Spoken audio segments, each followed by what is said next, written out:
नमस्कार, मैं हूं दिव्या अग्रवाल। आप देख रहे हैं संजीवनी, एक ऐसा शो जहां हर रोज होती है आपकी सेहत की बात डॉक्टर प्रताप चौहान के साथ। आज के शो में आपकी सेहत की कौन सी जरूरी बात है, आइए देखते हैं।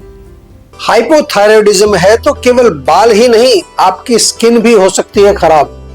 हाइपोथायराइडिज्म में कैसे रखें आपकी स्किन का ख्याल, जानने के लिए सेहत के नंबर 8860104040 पर कॉल करें और मेरे साथ संजीवनी देखना ना भूलें।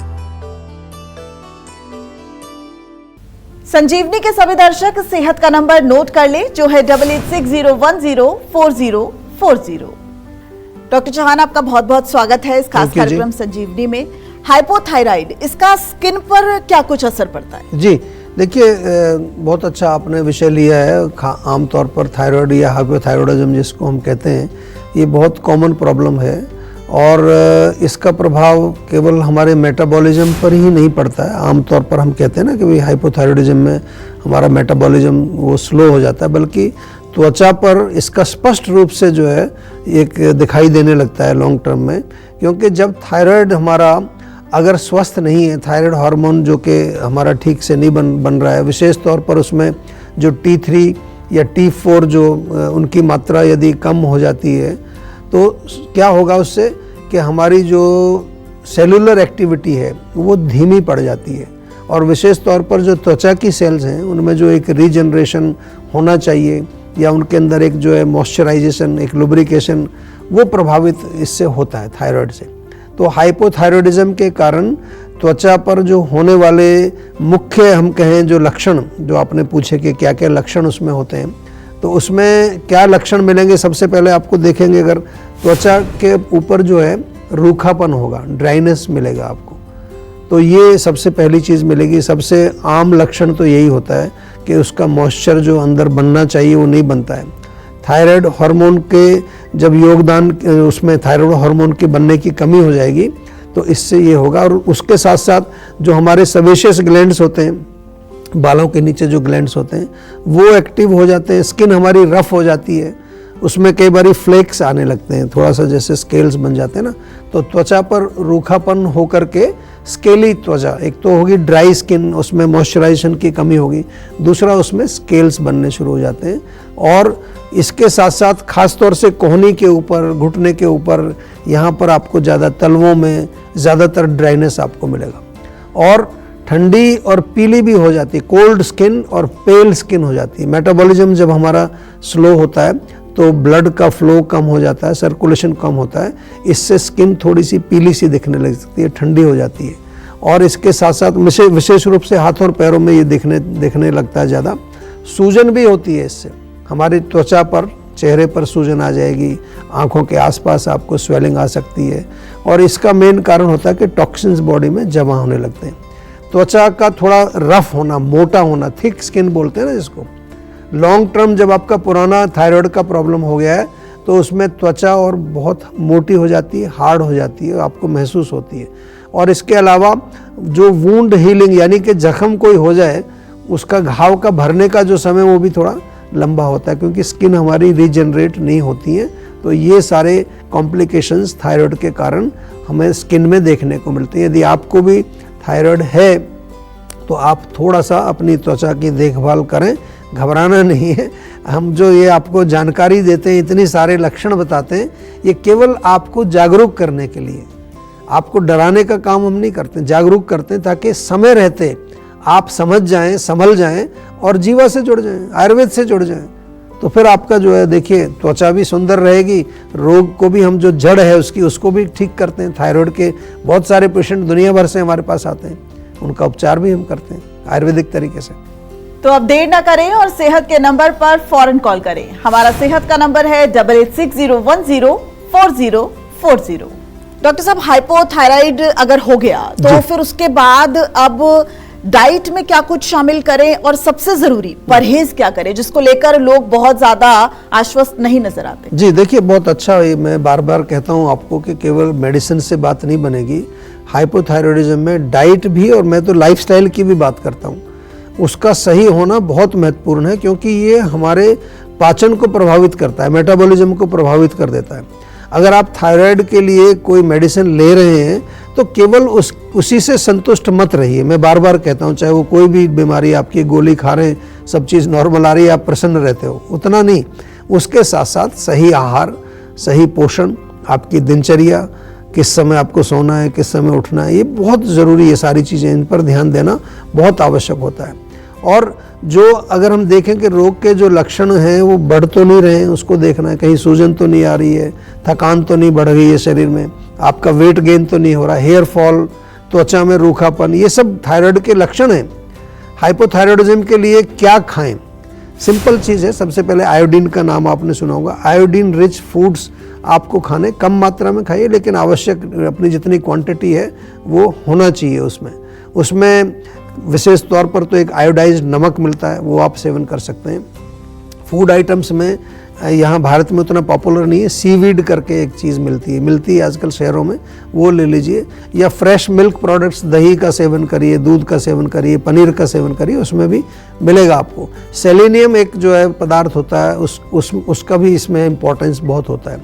थायराइड के जो हार्मोन्स हैं T4 और T3, उसके लिए ये उसको मेंटेन करने में मदद करता है। तो कहाँ से मिलेगा ये? फूड आइटम्स में अगेन, जैसे जितने भी हमारे ड्राई फ्रूट्स हैं, नट्स हैं, उनका सेवन करिए। सनफ्लावर का आप सीड्स जो होते हैं उनका आप सेवन कर सकते हैं। साथ में आपको जो मशरूम मिलती हैं आजकल, या फिर पंपकिन सीड्स हैं, तिल का सेवन कर सकते हैं। इसमें जो होल ग्रेन जो हम कहते हैं, जिसको दलिया हैं या हमारी जो दालें हैं, उनका सेवन करिए। फाइबर को भी जो ध्यान रखना है, क्योंकि डाइजेशन अच्छा रखना है, तो हरी सब्जियाँ, थोड़ा घी का प्रयोग उसमें कर सकते हैं। लौकी, तोरी, पालक, या फिर कुछ और सब्जियां, जो हरी सब्जियां जिनको हम कहते हैं। फ्रूट्स में जो है पपीता, आप सेब का सेवन कर सकते हैं, अनार, जामुन, ये सब खा सकते हैं। जो प्रोटीन होते हैं उसमें मूंग की दाल, चने की दाल, काला चना, सोयाबीन, पनीर, टोफू, स्प्राउट्स, ये खाएं अभी। और सबसे इम्पॉर्टेंट चीज़ है कि क्या ना खाएं, ये बहुत इम्पॉर्टेंट है। तो उसमें मोटा मोटा सबको मालूम है, जंक फूड का सेवन नहीं करना है। प्रोसेस्ड फूड, स्पेशली जो इसमें केमिकल प्रिजर्वेटिव डले हुए हैं, ये आजकल पैकेट में जितना सामान आता है ना, जो चिप्स हैं और पता नहीं दुनिया भर के नमकीन टाइप की जो चीज़ें आती हैं, ये बिल्कुल आपके लिए ठीक नहीं है। इसके अलावा अल्कोहल, टोबैको, कैफीन, किसी भी तरह का कोई भी मादक पदार्थ का सेवन आपको नहीं करना है। आयुर्वेदिक दिनचर्या का पालन करें, लाइफस्टाइल को ठीक रखें, समय पर सोना, जल्दी उठना, नियमित रूप से व्यायाम करना, तिल के तेल से मालिश करना, ये सारी चीज़ें हम बार बार आपको रिमाइंड कराते रहते हैं। ये आपको स्वस्थ रखने में बहुत अहम रोल प्ले करती है, तो इनका थोड़ा ध्यान रखना चाहिए। उसी से आपको काफ़ी इम्प्रूवमेंट जो है दिखने लगेगा। चलिए अब जानते हैं आज का जीवा मंत्र। डॉक्टर चौहान, आयुर्वेद के अनुसार हाइपोथायराइड होने के क्या कुछ कारण हैं, स्किन पर इसका क्या कुछ असर पड़ता है, और आयुर्वेद में इसको लेकर कैसे आयुर्वेद में इससे निपटा जाए, और सबसे इंपॉर्टेंट, जीवा आयुर्वेद ही सबसे सटीक है, ऐसा क्यों? देखिए, बहुत सारे प्रश्न आपने किए हैं, मैं थोड़ा थोड़ा समझाता हूँ आपको। सबसे पहले तो आयुर्वेद में रोगों के कारण को समझने के लिए सबसे पहले ये पता लगाया जाता है कि किस दोष का प्रकोप है। ये बड़ा ध्यान से आप सब लोग लिख लीजिए, अपने अंदर इसको बिल्कुल फिट कर लीजिए। ऐसा नहीं कि कुछ भी आप जो है कारण बताना शुरू कर दें, आजकल बहुत कुछ सोशल मीडिया पर चल रहा है। थायराइड ग्लैंड जो है वो मेटाबॉलिज्म के साथ संबंध रखता है। ये तो आपको मैं बार बार बता रहा हूँ, इस शो में भी मैंने आपको जिक्र किया कि हमारा जो पाचन संस्थान है उससे इसका कनेक्शन है। तो मेटाबॉलिज्म किससे चलता है, हमारा पाचन संस्थान किससे चलता है आयुर्वेद में? पित्त से चलता है। तो क्योंकि यहाँ पर थायराइड ग्लैंड हमारा अंडर एक्टिव हो गया, हाइपोथायराइडिज्म की बात कर रहे हैं, तो इसमें कफ की विकृति ज़्यादा मिलती है। उसके कारण अग्नि और पाचन डिस्टर्ब होता है। यानी अधिक मात्रा में अगर आप कफवर्धक भोजन सेवन करते हैं, जैसे मिठाई खाते हैं, गरिष्ठ भोजन खाते हैं, दूध की बनी चीज़ें खाते हैं, फ्राइड चीज़ें खाते हैं, इनका सेवन करेंगे, या कफवर्धक लाइफस्टाइल है आपका, एक्सरसाइज नहीं करते हैं, दिन भर सोना जो है आपको अच्छा लगता है, सेडेंट्री लाइफस्टाइल है। इसके अलावा अगर आप जो है बहुत ज़्यादा ऐसी चीज़ों में इन्वॉल्व हैं जिसमें सेडेंट्री, घूमना फिरना नहीं है, हार्मोनल इम्बैलेंस है, ये बहुत इंपॉर्टेंट है, ध्यान से सुनिए इसको। हार्मोन का एक रोग है, तो डेफिनेटली जो है बहुत सारे पेशेंट मैंने देखे हैं, स्पेशली महिलाएं, जिनका माइंड और इमोशनल लेवल पर कुछ ना कुछ चल रहा है, वहाँ से हार्मोन में डिस्टर्बेंस आती है, तो वो भी हमें देखना पड़ता है। इसके अलावा अगर हमें स्वस्थ रखना है, अपने आप को, इस सिस्टम को स्वस्थ रखना है, तो हमें माइंड को भी नरिश करना है। मेद्य रसायन हम देते हैं इसमें, काफ़ी सारे ऐसे ब्रेन नरिशिंग काउंसलिंग करते हैं इस पेशेंट्स को, बहुत बहुत अच्छे रिजल्ट मिलते हैं। और इसके तीसरी चीज़ देखें तो ये एक ग्रंथि है, ग्लैंड है, गांठ है। तो हमें जब चिकित्सा करते हैं तो ये भी ध्यान रखना है कि गांठ को हम किस तरह से सुरक्षित रखें। ग्रंथि की चिकित्सा आयुर्वेद में लिखी है। तो आयुर्वेद की जो ये पूरी चिकित्सा है कारण को समझ करके होती है। जहाँ तक आपने पूछा कि किस तरह से इसकी चिकित्सा हम करते हैं, तो आयुर्वेद में ये थोड़ा एक डिफ़िकल्ट रोग है, मतलब सिंपल रोग नहीं है, कोई खांसी जुकाम नहीं है कि आप 2-4 हफ्ता दवाई खाएंगे ठीक हो जाएगा। कष्ट साध्य है, लेकिन एलोपैथी की तरह नहीं है कि पूरी ज़िंदगी आपको दवाई खानी है, ऐसा नहीं है हमारे यहाँ पर। आयुर्वेद में अगर आप हमारे साथ जुड़ेंगे तो लगभग 8-10 महीना मैं आपको लेकर के चल रहा हूँ। 8-10 महीना, कभी कभार 1 साल लगता है। अगर आप पूरा अच्छी तरह से डेडिकेटेड काम करेंगे तो हमारे पास बहुत सारे केसेस हैं, बहुत सारे सक्सेसफुल केसेस हैं। और आज हमने जहाँ तक स्किन की बात की है कि हाइपोथायराइडिज्म और स्किन का जो हमने जिक्र किया, तो अगर स्किन पर आपको और भी किसी तरह का कोई रोग हो, सोराइसिस हो, एक्जिमा हो, एलर्जी हो, तो जीवा में हमने एक पूरा स्किन ट्रीटमेंट प्रोटोकॉल बनाया है। उसमें क्या है, हमारे स्किन स्पेशलिस्ट होते हैं, माइंड वेलबींग कोचेस, न्यूट्रिशनिस्ट और योगाचार्य, बहुत टीम अच्छी बनी हुई है। और भारत में नहीं, अब तो पूरे विदेशों में भी हमने प्रोटोकॉल लॉन्च कर दिए और बड़े अच्छे रिजल्ट आ रहे हैं। तो आप तो भारत में हैं, जुड़े हुए हैं हमारे साथ, तो कोई भी समस्या हो एक बार जीवा में अवश्य संपर्क कर लीजिए। संजीवनी दर्शक इस बीच हमारे साथ जुड़ गए हैं, चंचल जुड़ गई हैं हमारे साथ पंजाब से। चंचल, अपना सवाल कीजिए। हेलो जी नमस्कार।